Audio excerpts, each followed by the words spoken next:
शांति। आप सभी को आज के शुभ दिन पर दिवाली की बहुत बहुत मुबारक हो। और मैं यही संकल्प करती हूँ कि न केवल आप एक दिन के लिए दिवाली मनाएंगे, परंतु आप सदा अपने जीवन में, पूरा वर्ष तो क्या अपने पूरे जीवन में हर रोज़ आप दिवाली मनाते ही रहेंगे। वो तब होगा जबकि आत्मा का अंधकार दूर होगा। आज अज्ञान के वश हम समझ बैठे हैं कि मेरी आइडेंटिटी ये देह के कनेक्शन से है।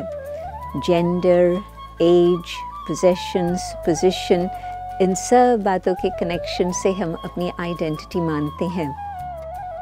वो बातें तो सब चेंज होती ही रहेंगी। आज मैं जवान हूँ, कल तो फिर ज़रूर बुढ़ापा भी आएगा। तो यदि मैं एज के हिसाब से दिवाली मनाती हूँ, अपना खुशी मनाती हूँ, तो वो तो थोड़े समय के लिए है। आज पोजीशन है, कल और कोई नया आएगा, मुझे उस पोजीशन को छोड़ना पड़ेगा, दूसरे को देना पड़ेगा। तो ये सब बातें जो टेम्पररी बातें हैं, इस कारण से यदि हम खुशी इन आधारों पर रखते हैं तो फिर हमारी खुशी सदा नहीं रह पाती। परंतु जब मुझे ये पहचान होती कि मैं कौन हूँ, मैं हूँ ज्योति स्वरूप आत्मा, इस प्रकृति के बीच में चमकता हुआ अजब सितारा। जब ये पहचान होती कि ये मेरी वास्तविक आइडेंटिटी है, आत्म स्मृति आती और साथ ही साथ परमात्मा को हम जानते हैं और याद करते हैं कि परमात्मा जो सदा जागृति ज्योत, दीप राज जिसको कहते हैं, वो ही आकर के हमारी आत्मा को जागृत करते हैं। तो जब दोनों का आपस में संबंध हो जाता, निराकारी आत्मा, निराकारी परम पिता परमात्मा, तो फिर उसमें जो हमें आंतरिक खुशी की अनुभूति होती, उससे जो हमें परमात्मा के द्वारा शक्ति प्राप्त होती, जिससे हमारे मन में सदा ही शांति और खुशी रह सकती।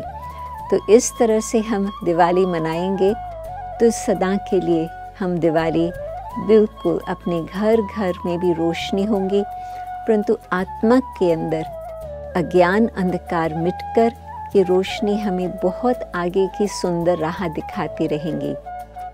जब हम अपने आप को भूल जाते हैं तो दुख अशांति का कारण ही ये होता, क्योंकि देह अभिमान में, इस देह के कॉन्शियसनेस में आने से काम, क्रोध, लोभ, मोह, अहंकार जीवन में आ जाते। और आप सोचो, थोड़ा सा भी क्रोध आया, आपकी शांति तो उड़ गई। घर का वातावरण सुखमय जो पहले था वो बदल करके दुखी हो जाता। इसी तरह से कोई भी एक विकार भी आता तो इस कारण से हमें दुख भी होता, अशांति भी होती। आपको याद होगा कि थोड़े समय पहले ही हम सभी ने विजयदशमी अथवा दशहरा मनाया। इन दोनों बातों का संबंध लगता।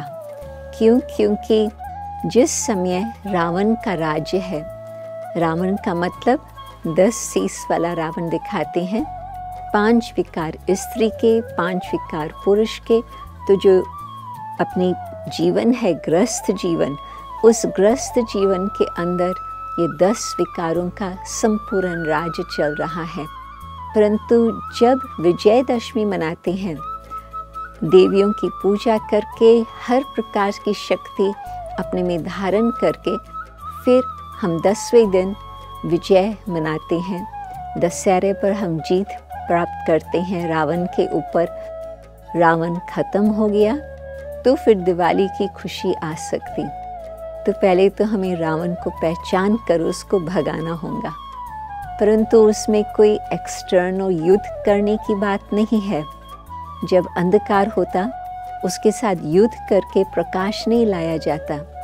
अंधकार को हम झाड़ू लेकर के सफाई नहीं कर पाते, परंतु आत्मा की ज्योत अपनी पहचान से जग गई तो फिर रोशनी ही रोशनी, प्रकाश ही प्रकाश जीवन भर में रहता। तो मैं आज आपको वो बधाइयाँ देनी चाहती हूँ जो आपके जीवन भर वो खुशी सदा ही रहे। परंतु पहले तो रावण को अच्छी तरह से भगा लेना होगा। ताकि रावण का कोई भी प्रभाव आत्मा के ऊपर न आए। अज्ञान थोड़ा भी आया, रावण आ गया। तो अज्ञान को दूर करके सदा हम परमात्मा की स्मृति में रहें, ताकि हर रोज़ आत्मा के अंदर परमात्मा का प्रकाश, परमात्मा का प्रेम, परमात्मा की शांति, सत्यता, पवित्रता वो हमारे जीवन का अनुभव हो। और जिस घड़ी हमें खुद की पहचान होती कि मैं हूँ आत्मा, ज्योति स्वरूप, तो फिर सब के साथ हमारा वही व्यवहार बन जाता। एक एक को हम आत्म दृष्टि से देखते हैं, जिसके अंदर फिर हम सोचते हैं कि सब हमारे परिवार के हैं। आज हम कहते हैं भारत में बिल्कुल परिवार एक है, विश्व हमारा कुटुंब है, परंतु वो रियलिटी हम प्रैक्टिकल जीवन में कम अनुभव करते हैं। तो जब हम हर एक को उस दृष्टि से देखते हैं, आत्मा है, भाई भाई है, एक परमात्मा के हम सब संतान हैं, तो आप सोचो भाई भाई की दृष्टि से कितना रिस्पेक्ट, कितनी डिग्निटी, कितना प्यार का व्यवहार हो सकता। आज जो विश्व के अंदर बहुत सारे डिविजन्स हो गए हैं, एक देश में भी बहुत सारे डिविजन्स आ जाते हैं, कुछ अपनी मान्यता के कारण, कुछ अपने धर्म के कारण, भिन्न भिन्न प्रकार से हम समझते हैं कि ये बिल्कुल अलग है और हम अलग हैं। रंग भेद भी देखते हैं संसार में कितना है, परंतु आत्म स्मृति से, आत्म दृष्टि और वृत्ति से हमारी कृति भाई भाई के संबंध की बन जाती है। तो आप सोचो कि इस छोटी सी बात को समझने से विश्व परिवर्तन हो सकता। परंतु विश्व तो बदलना पीछे की बात है, पहले तो मुझे खुद को बदलना होगा। जब हम खुद को बदलते हैं तो फिर अन्य आत्माओं के साथ भी हमारा वही श्रेष्ठ भाईचारे का व्यवहार बन जाता। तो मुझे लगता है कि अज्ञान को यदि हम मिटा करके हर प्रकार से जीवन के अंदर अपने लिए चाहे औरों के साथ संबंध के लिए हम वो बिल्कुल सुंदर दृष्टि रखें, जिसमें हमें हर एक का चमकता हुआ सितारा नज़र आए, तो हम उन्हों के गुणों को देखेंगे, हम उन्हों को देखेंगे कि ये हमारा भाई है। कुछ समय पहले हम लोगों ने एक प्रोजेक्ट किया था, जिसमें हमने सबसे प्रश्न पूछा था कि आप बेटर वर्ल्ड के लिए क्या देखते हो। तो किसी ने भी ये नहीं कहा बड़ा मकान हो, बड़ी गाड़ी हो, नहीं, सबका वैल्यूज़ के संबंध से बात आई। परंतु अफ्रीका से एक बहुत इंटरेस्टिंग उत्तर आया। तो उन्होंने कहा कि चमड़ी तो हमारी अलग अलग रंग की है, परंतु this is 1/16 of an inch. और जब चमड़ी के अंदर हम देखते हैं जो हमारा खून, पसीना, आंसू किस रंग के होते हैं, सबका रंग एक ही है। अफ्रीका वालों का, इंडिया वालों का खून में कोई अंतर नहीं, वो ही लाल रंग होगा, पसीना वही होगा, आंसू वही होंगे, और खुशी का आवाज़ जब निकलता सबका वही होता। तो ये सब जो हमारे चिन्ह नज़र आते हैं याद दिलाते हैं कि हम एक परिवार के हैं। तो दिवाली के समय आज हमें ये ज्योत जगानी है अपनी बुद्धि के अंदर, कि हमारी दृष्टि में यही याद रहे कि हर आत्मा बिल्कुल हमारा भाई है। बहन का भी नाता बाद में होता जब शरीर को हम देखते, परंतु वैसे तो कहते हैं आत्मा आत्मा, भाई भाई। और फिर इसी तरह से यदि हम सचमुच दिवाली को मनाएं, तो आप सोचो कि सदा काल के लिए हमारी वो खुशी हमारे साथ रहेंगी, क्योंकि परमपिता परमात्मा का साथ होगा।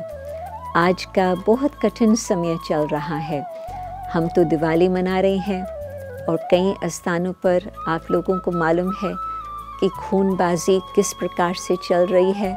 न सिर्फ एक स्थान पर, न सिर्फ 2 स्थानों पर, जिसका अखबारों में हम ज़्यादा समाचार पढ़ते हैं, परंतु कई ऐसे स्थान हैं जिसका समाचार अखबारों तक भी नहीं आता।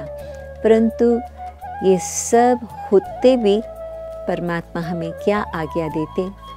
परमात्मा यही हमें कहते हैं कि आत्मा का आदि स्वरूप है शांत स्वरूप, पवित्र स्वरूप, सुख स्वरूप, आनंद स्वरूप, सत्य स्वरूप, यदि इस स्मृति में हम रह करके हर प्रकार से अपना कार्य व्यवहार करें तो हमारे परिवार में वो सुख शांति अहिंसक वातावरण बन सकता, हमारे समाज में, हमारे शहर में, हमारे देश में, और एक देश भी सचमुच इन बातों का अनुभव करे तो आप सोचो विश्व में परिवर्तन होना कोई बड़ी बात नहीं है।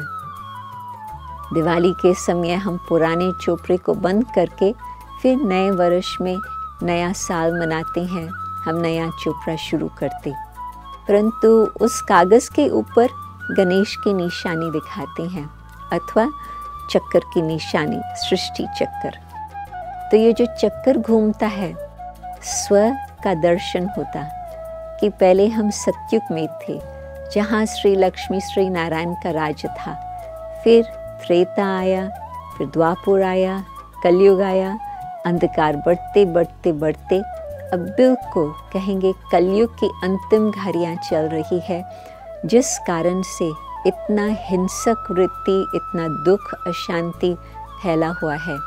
परंतु आपको ये शुभ समाचार बताते हैं कि परमात्मा आ चुके हैं, अनेक अधर्म की समाप्ति और एक सत धर्म की स्थापना करने अर्थ। तो कलयुग की अंतिम घड़ियाँ चल रही, अंधकार का रात्रि अब जल्दी ही संपन्न होगा, समाप्त होगा, और उसके बाद बहुत नज़दीक में ही सत्य की दुनिया हम देखेंगे जिसमें सत्यता का राज्य होगा।